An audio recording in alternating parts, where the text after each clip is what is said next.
नमस्कार साथियों, आज है 31 अक्टूबर और इस सेशन में द हिंदू एडिटोरियल का वोकेबलरी कवर करते हैं। यानी कि द हिंदी एडिटोरियल में जो भी इंपॉर्टेंट वोकेब्स होते हैं उसे with picture and animation cover कराया जाता है। तो चलिए सेशन स्टार्ट करते हैं। उससे पहले वीडियो लाइक कर दीजिए और अभी तक चैनल सब्सक्राइब नहीं किए हैं तो जल्दी से चैनल सब्सक्राइब कर लीजिए। डेली ये सेशन सुबह में होता है, लेकिन छठ पूजा की वजह से आज शाम में हो रहा है क्योंकि आज सुबह का घाट था। तो आइए देखते हैं आज का इंपॉर्टेंट वर्ड। ये हमारा सोशल मीडिया है जिसका लिंक आपको डिस्क्रिप्शन बॉक्स में मिल जाएगा, तो जाके वहाँ पे आप ज्वाइन कर सकते हैं। तो फर्स्ट वर्ड है डाउनटाउन। अगर डाउनटाउन की बात करें तो ये क्या हो गया, एक देखिए डाउनटाउन, ठीक है। डाउनटाउन की बात करें तो एक नाउन हो गया, ठीक है। ये क्या हो गया, एक नाउन हो गया। इसका मीनिंग होता है a fall in the amount of business that is done. यानी कि अगर आप कोई बिजनेस कर रहे हैं तो उसमें अमाउंट में अगर कमी आए तो उसको हम क्या बोल सकते हैं, डाउनटाउन बोल सकते हैं। याद रखने के लिए, टाउन में सब कुछ डाउन चल रहा है तो इस तरह आप इसको याद रख सकते हैं, ठीक है। या टाउन में मार्केट डाउन चल रहा है, इस तरह आप इसको याद रख सकते हैं, ठीक है। तो या फिर दूसरा मीनिंग हो सकता है ए time when the economy became weaker. मतलब ऐसा समय जिसमें इकोनॉमी यानी कि आर्थिक स्थिति क्या हो, काफ़ी ज़्यादा कमज़ोर हो, तो उससे हम डाउन टाउन बोल सकते हैं। जैसे कुछ टाइम पहले आप सुने होंगे श्रीलंका के बारे में, वहाँ का आर्थिक स्थिति क्या था, काफ़ी बुरी तरह ख़राब हो चुका था। तो इसका हिंदी मीनिंग मंदी हो सकता है। क्या हो सकता है, मंदी पड़ना, ठीक है। मंदी पड़ना, मार्केट में मंदी पड़ जाता है, ठीक है। सिनोनिम्स की बात करें तो सिनोनिम्स क्या हो सकता है, डिक्लाइन हो सकता है, यानी कि किसी चीज़ में कमी होना। स्लम्प, ड्रॉप, मतलब ड्रॉप मतलब क्या होता है, कोई चीज़ जो नीचे की तरफ गिर रहा है उसको ड्रॉप बोलते हैं। फॉल बोल सकते हैं। तो देखिए यहाँ पे पिक्चर के थ्रू भी आप समझ सकते हैं यहाँ पे क्या हो रहा है कि आपके बिजनेस या कोई भी काम में क्या हो रहा है कि डाउन जा रहा है। मतलब जो ग्राफ है वो क्या हो रहा है, डाउन की तरफ जा रहा है, एरो यानी कि नीचे की तरफ जा रहा है। तो इस तरह पिक्चर के थ्रू भी आप रिलेट कर सकते हैं और साथ में ट्रिक के साथ भी। तो ट्रिक, टाउन में मार्केट डाउन चल रहा है, इस तरह भी आप याद रख सकते हैं जब रिलेट करेंगे तो आई होप आपको समझ में आ गया होगा। तो देखते हैं नेक्स्ट वर्ड। नेक्स्ट वर्ड क्या है, नेक्स्ट वर्ड की बात करें तो नेक्स्ट वर्ड है ट्रेजेक्ट्री। ट्रेजेक्ट्री एक नाउन है। इसका मीनिंग होता है the curve path of something that has been fired, hit और थ्रोन इनटू द एयर।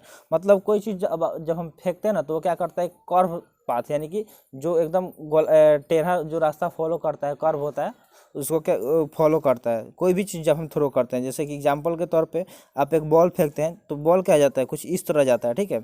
ये रास्ता फॉलो करता है, ना कि एकदम से सीधे जाता है। सीधे भी जाएगा तो आगे चल के वो नीचे की तरफ जाएगा ही जाएगा, यानी कि ये कर्व पाथ वो फॉलो करेगा। ये फिजिक्स का नियम है। अगर आप फिजिक्स पढ़े होंगे, साइंस पढ़े होंगे तो ज़रूर आपको पता होगा। तो आई होप आपको समझ में आ गया होगा ये ट्रेजेक्ट्री वर्ड। तो आप देखिए एक चीज़ और भी सोच रहे होंगे कि अगर अब हम गन फायर करते हैं तो वो तो सीधा डायरेक्शन में जाता है। देखिए इतना दूर तो सीधा में जाएगा, अगर बीच में जो उसका टारगेट मिल गया उसको हिट कर दिया तो ठीक है, लेकिन कुछ टाइम बाद वो भी तो जब ज़मीन पर जाएगा ही ग्रेविटेशन की वजह से, तो वो क्या हो जाएगा, ट्रेजेक्ट्री पाथ फॉलो करेगा ही करेगा। जैसे हम लोग बैडमिंटन वगैरह खेलते हैं तो वो कैसा पाथ फॉलो करता है, बैडमिंटन में जब हम खेलते हैं तो क्या होता है कि जब हम हिट करते हैं तो वो क्या करता है, कुछ इस तरह का पाथ फॉलो करता है। बीच में नेट होता है, यहाँ से मारते हैं, इस साइड जाता है, उधर से वो इस साइड, इधर से, तो ये क्या हो गया, एक ट्राजेक्ट्री पाथ हो गया। तो ट्रेजेक्ट्री का हिंदी मीनिंग क्या होता है, प्रक्षेप पथ। क्या होता है, प्रक्षेप पथ। तो हिंदी मीनिंग याद रखना है। सिनोनिम्स की बात करें तो कोर्स हो सकता है, ट्रैक हो सकता है, पाथ हो सकता है, फिर रूट हो सकता है। तो ये सब इसके सिनोनिम्स हो जाएंगे। पिक्चर में भी ये चीज़ समझाया गया जो हम आपको एज एग्जाम्पल समझाएं। आप जब क्रिकेट खेलते होंगे, फुटबॉल खेलते होंगे तो डेली लाइफ का ये एग्जाम्पल है, आप देख सकते हैं। नेक्स्ट वर्ड की बात करें तो नेक्स्ट वर्ड आपके सामने है,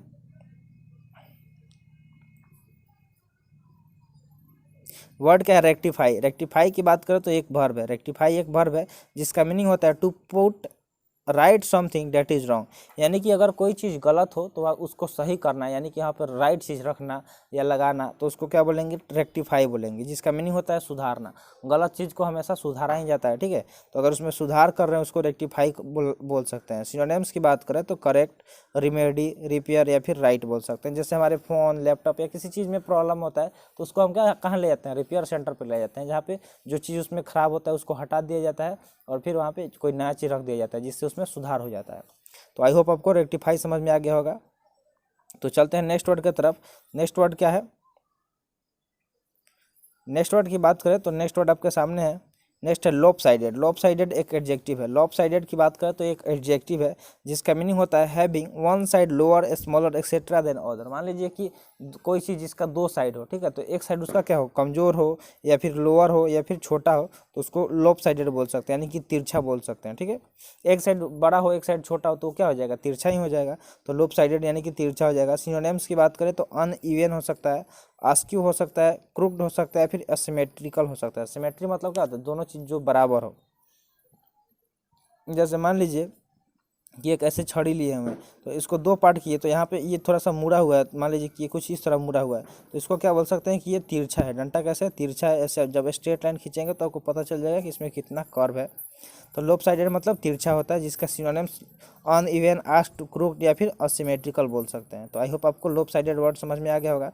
देखिए जो भी वर्ड आप यहाँ पर सीख रहे हैं उससे रिलेटेड जो भी अगर आपके पास इन्फॉर्मेशन है तो वो कमेंट सेक्शन में जरूर कमेंट कीजिए। अगर वर्ड देखते ही वीडियो पॉज कीजिए उस और कमेंट सेक्शन में जाके कमेंट कीजिए। इससे क्या होगा कि आपको पता चलेगा कि मुझे कितने वर्ड आते हैं। ठीक है, मॉक टेस्ट टाइप को इसको लीजिए। ठीक है, मॉक टेस्ट टाइप के बारे में तब जाके मजा आएगा। ठीक है, और अदरवाइज आप बस ऐसे देख रहे हैं वीडियो, भीड़ टाल रहे हैं, तो कोई फ़ायदा नहीं। भीड़ टालने से क्या ही फ़ायदा है। तो उससे अच्छा जाके इंटरटेनमेंट वाला वीडियो देखिए। कुछ नहीं अगर कुछ नहीं सीखना चाहते हैं तो वॉफुली एक वर्ड देखिए। नेक्स्ट वर्ड है ऑफुली। ऑफुली एक एडवर्ब है।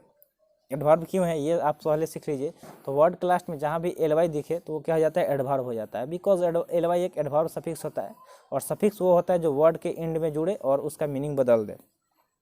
तो इसका मीनिंग की बात करें तो मीनिंग क्या हो जाएगा? टू ए वेरी बैड और सीरियस डिग्री, यानी कि जो क्या हो, कोई बैड हो या सीरियस हो तो उसको बुरी तरह बोल सकते हैं। सिनोनिम्स की बात करें तो सैडली, पैनफुली, माइजरेबली या फिर सोरेली हो सकता है। तो ये सब इसके सिनोनिम्स हो गए। तो आई होप आपको समझ में आ रहा होगा और मज़ा कर रहे होंगे, सेशन में मज़ा आ रहा होगा। तो वर्ड को साथ में रिपीट करेंगे ना तब आपको ऑफलाइन जैसा फील आएगा। ऑफलाइन जैसा फील आएगा तभी मज़ा आएगा, अदरवाइज तो ऐसे बोरिंग ही लगता है। पढ़ाई वाला लेक्चर हमेशा बोरिंग ही होता है, सबको पता है। तो बोर नहीं होना है, बस इंजॉय करना है। और देखिए आपको डेली होमवर्क देते हैं, तो होमवर्क में क्या होता है, जो भी वर्ड सीख रहे हैं इससे सेंटेंस बनाने का कोशिश कीजिए। सेंटेंस बनाने आ जाएगा तो वो वर्ड आपको हमेशा याद रहेगा। ठीक है, जो वर्ड आप सीख रहे हैं वो आपको हमेशा याद रहेगा। तो कमेंट उसको सेंटेंस बना के क्या करना है, फोटो क्लिक करके टेलीग्राम पे शेयर करना है। जहाँ आपको पीडीएफ मिलता है उसको शेयर कर दीजिएगा उसके नीचे। तो देखते हैं नेक्स्ट वर्ड। नेक्स्ट वर्ड की बात करें तो नेक्स्ट वर्ड है इनविसेज। इनविसेज एक वर्ब है जिसका मीनिंग होता है to imagine what will happen in the future. Future में हमारे साथ क्या होगा उसको इमेजिन करना, कल्पना करना। अगर हम पढ़ाई नहीं करेंगे तो क्या ही उम्मीद रख सकते हैं, क्या ही कल्पना करेंगे कि कहीं जाके लेबर वाला काम करेंगे, ईंट ढोएंगे, मिट्टी ढोएंगे, यही ना कर सकते हैं। और ढंग का पढ़ाई कर लिए, एक अच्छा जॉब ले लिए तो क्या करेंगे, बैठ के मौज मस्ती करेंगे, अच्छा खासा थोड़ा सा काम करेंगे तो पैसा ज़्यादा मिलेगा और ज़िंदगी में आराम होगा। तो इनविसेज मतलब क्या होता है? कल्पना करना किसी भी फ्यूचर के बारे में, तो उसको इनविसेज बोलते हैं हम। तो हिंदी मीनिंग कल्पना करना हो जाएगा। सिनोनिम्स की बात करें तो इनविजन, इमेजिन, विजुअलाइज या फिर फोर्स ही हो सकता है। यानी कि कोई चीज़ विजुअलाइज करना, देखना, पहले ही देखना।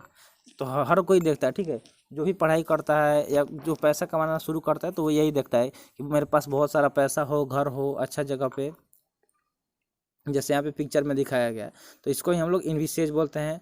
ठीक है, जिसका मीनिंग क्या होता है? कल्पना करना। नेक्स्ट वर्ड की बात करें तो नेक्स्ट वर्ड क्या है? स्लाइड पता नहीं क्यों थोड़ा सा लेट से आ रहा है। तो नेक्स्ट वर्ड क्या है? रिवर्बरेट। रिवर्बरेट की बात करें तो एक वर्ब है। रिवर्बरेट एक वर्ब है जिसका मीनिंग होता है to be repeated several times as it is reflected at different surface. मतलब कोई चीज़ जो रिपीट हो रहा है बार बार और डिफरेंट सरफेस से रिफ्लेक्ट हो रहा है तो उसको रिवर्बरेट बोलते हैं। ठीक है, जैसे आप देखे होंगे कि जब इको वगैरह होता है तो बोलते हैं तो क्या होता है, बार बार सुनाई देता है। एक ही अगर वर्ड बार बोलेंगे, एक बार बोलेंगे हेलो तो वो 3 बार सुनाई देगा, हेलो हेलो हेलो, कुछ इस तरह का सुनाई देता है। उसको रिवर्बरेट बोल सकते हैं। यानी कि वो चीज़ क्या होता है? गूंजता है। या फिर जो घर खाली हो, रूम खाली हो रहा हो, या आप जब नए रूम में शिफ्ट होंगे तो वहाँ पे एक बार इसको कोशिश कीजिएगा, जब आप बोलेंगे ना या फिर आप फील किए होंगे तो वो आवाज़ गूंजता है काफ़ी ज़्यादा, तो उसको ही रिवर्बरेट बोलते हैं। उसको क्या बोलते हैं? रिवर्बरेट बोलते हैं। सिनोनिम्स की बात करें तो इको हो सकता है, रीज साउंड हो सकता है, रिजोनेट हो सकता है या फिर रिंग हो सकता है। ठीक है, तो वो सब क्या होता है कि अलग अलग सरफेस पे रिफ्लेक्ट होता है जो हमारा साउंड होता है। ये क्या होता है? वेव का फॉर्म होता है। कौन सा वेव होता है? कमेंट सेक्शन में बताइए कि जो साउंड होता है वो कौन सा वेव होता है। ये आपके लिए क्वेश्चन है कि अगर आप साइंस पढ़ रहे हैं तो ज़रूर आप कमेंट सेक्शन में कमेंट करेंगे, या फिर ये जीके में भी पूछा जाता है। तो ये आपको कमेंट सेक्शन में कमेंट करना। तो जो वेव होता है वो अलग अलग सरफेस पे टकराता है जिसकी वजह से आवाज़ क्या होता है? गूंजता है। तो आई होप आपको समझ में आ गया होगा और कमेंट में जल्दी से कमेंट कर दिए होंगे। तो देखते हैं नेक्स्ट वर्ड। नेक्स्ट वर्ड क्या है? एक्सटेंसिव। एक्सटेंसिव एक एडजेक्टिव है। एक्सटेंसिव क्या है? एक एडजेक्टिव है जिसका मीनिंग होता है ग्रेट इन अमाउंट। मतलब कोई चीज़ जो जिसका अमाउंट क्या हो, बहुत ज़्यादा हो अमाउंट में, उसको एक्सटेंसिव बोलते हैं। यानी कि व्यापक इसका हिंदी मीनिंग हो जाएगा। सिनोनिम्स की बात करें तो ब्रॉड, वाइड, लार्ज या फिर वास्ट हो जाएगा। ये सब क्या हो जाएंगे? इसके सिनोनिम्स हो जाएंगे। तो वर्ड एक्सटेंसिव हो गया। वर्ड क्या हो गया? एक्सटेंसिव, जो एक एडजेक्टिव है जिसका मीनिंग क्या होता है? Great in amount. और सिनोनिम्स की बात करें तो ब्रॉड, वाइड, लार्ज या फिर वास्ट हो जाएगा। चलते हैं नेक्स्ट वर्ड की तरफ। नेक्स्ट वर्ड की बात करें तो नेक्स्ट वर्ड क्या है, नेक्स्ट वर्ड है रेडिकल। रेडिकल एक एडजेक्टिव है। रेडिकल की बात करें तो एक एडजेक्टिव है जिसका मीनिंग होता है कंप्लीट एंड डिटेल्ड, मतलब कोई चीज़ जो डिटेल में हो पूर्ण तरह से उसको रेडिकल बोलेंगे, यानी कि अतिवादी। सिनोनिम्स की बात करें तो एक्सट्रीमिस्ट, एक्सट्रीम, फैनेटिक या फिर प्रोग्रेसिव बोल सकते हैं, ठीक है। तो रेडिकल मतलब क्या होता है, जो कोई चीज़ जो प्रोग्रेसिव हो, ठीक है, प्रोग्रेसिव हो तो उसको रेडिकल बोलेंगे, यानी कि एक्सट्रीम हो, अपने चरम पे हो। तो समझ गए होंगे। देखते हैं नेक्स्ट वर्ड। नेक्स्ट वर्ड क्या है, हेजिटेंट। हेजिटेंट की बात करें तो एक एडजेक्टिव है। क्या है एडजेक्टिव है जिसका मीनिंग होता है स्लो टू स्पीक और एक because you feel uncertain, embarrassed या फिर अनविलिंग। बहुत बार क्या होता है, जब हम आज तक नहीं बोले होते हैं स्टेज पे और अचानक से आपके हाथ में माइक थमा दिया गया, जैसे स्कूल में क्या होता है कि डायरेक्ट सर बोलेंगे कि आज तुमको स्पीच देना है। अब क्या होगा, हमारा हाथ कांपने लगेगा, पैर कांपने लगेगा, कैसे बोलेंगे, मुझे तो कुछ आता रहेगा। आप देखिए उसको बोल सकते हैं, लेकिन सामने जब स्टेज पे जाएंगे तो भूलने लगते हैं, तो हेजिटेशन होता है, उसको ही हेजिटेट बोलते हैं, यानी कि हिचकिचाना। जैसे शुरू में मैं भी चालू किया था चैनल, तो एक वीडियो को मतलब रिकॉर्ड करने में 5-5, 6-6 बार टाइम लग जाता था, और अभी भी होता है। हेजिटेशन हमेशा रहेगा आपके अंदर। जब तक आपके अंदर थोड़ा बहुत नहीं रहेगा तो आप नया चीज़ सीख नहीं पाएंगे, आप उस चीज़ को ओवरकम नहीं कर पाएंगे। तो आपके अंदर है तो ठीक है, उसको आप हमेशा मानिए कि आपके अंदर कोई भी जो चीज़ है वो है कमी, तब उसमें इम्प्रूवमेंट आएगा, ठीक है। अगर आप डेली वर्ड देख रहे हैं, 1 महीना देखेंगे, फिर आपको लगेगा भाई हम तो महारत हासिल कर लिए वोकेस में, तो ऐसा कुछ नहीं है। ज़रूर आप नए नए वर्ड हर दिन 1 या 2 सीख सकते हैं। तो एक ही तो मान लीजिए सीख रहे हैं तो अच्छी बात है ना, आगे चल के काफ़ी ज़्यादा सीख पाएंगे। तो इसको संकोची बोलते हैं, फिर हिचकिचाहट, हेजिटेंट मतलब होता है। सिनोनिम्स की बात करें तो अनसर्टेन, अनश्योर, डाउटफुल या फिर रिलक्टेंट, तो इसको हेजिटेंट बोल सकते हैं। या फिर जब टीचर हमसे पूछते हैं, जो याद करने के लिए दिए होते हैं और ढंग से याद नहीं होता है, तो क्या होता है, हेजिटेशन होता है कि क्या होगा क्या नहीं होगा। बोलना कुछ और होता है, बोल कुछ और देते हैं। सर पूछते हैं इवेपोरेशन क्या होता है वो बताओ, तो हम कंडेंसेशन बता रहे होते हैं, तो उसको ही हेजिटेशन बोलते हैं, ठीक है। तो आपको समझ में आ गया होगा, एकदम डिटेल से एग्जाम्पल के थ्रू आपको सब कुछ समझाया जाता है। देखिए, एक ऐसे पढ़ना और एक कोई पढ़ा रहा है वो पढ़ना, दोनों में अंतर होता है, ठीक है। एक सामने वाला समझाएगा तो ज़रूर उसको रिलेट करके समझाएगा, तो उस तरफ पढ़िए, बस ऐसे PDF से रिवाइज कीजिए चीज़ें, ठीक है। तो आज का सेशन यहीं पर समाप्त हुआ। आई होप सेशन पसंद आया होगा। सेशन कैसा लगा कमेंट सेशन में ज़रूर बताइए, और जो भी अगर कोई सुझाव देना चाहते हैं तो वो भी ज़रूर बताइएगा। और होमवर्क तो आपको करना ही है, ये आपके लिए कंपलसरी है। अब ऐसा तो है नहीं कि नहीं बनाइएगा तो सामने से आके हम पीटेंगे, लेकिन अगर आप ढंग से तैयारी कर रहे हैं, किसी चीज़ पे फोकस किए हुए हैं, तो ये सारे काम कीजिए। खुद आपको 1 महीने 2 महीने बाद रियलाइज होगा कि हाँ सर ने बताया था और मैंने किया, तो मेरे में इम्प्रूवमेंट दिख रहा है। तो मिलते हैं फिर अगले सेशन में। आज के लिए इतना ही। Thanks for watching. जय हिंद।